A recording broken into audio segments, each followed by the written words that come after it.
चांगली बायको कशी असते?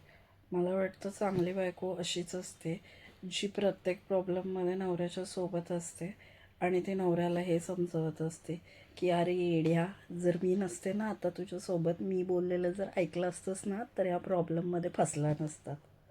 हा नाही तर काय, अरे माझा नवरा तर असा आहे काय सांगू. मला जेवताना मी त्याला असं केलं, याचा अर्थ काय होतो? अरे ब्लेंडर स्प्राईटचा खंबा घेऊन आलाय. अरे पाणी पाहिजे मला, पाणी येड्या, पाणी मागत होते मी. एवढी साधी गोष्ट या माणसाला कळत नाही.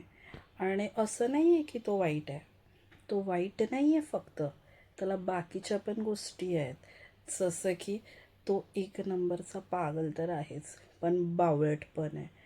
म्हणजे जसं की आता त्याला मी काय बोललं की म्हणजे म्हणजे जेव्हा मला पावभाजी खायची असते तेव्हा ह्याला चपाती भाजी खायची असते.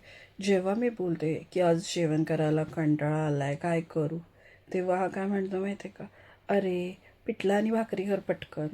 अरे म्हणजे काय आहे बाई, काय आहे. मी नक्की सांगते, पूर्ण जग जेव्हा माझ्या विरोधात असेल ना, माझा नवरा सगळ्यात पहिला उभा असेल तिकडे विरुद्ध बाजूला.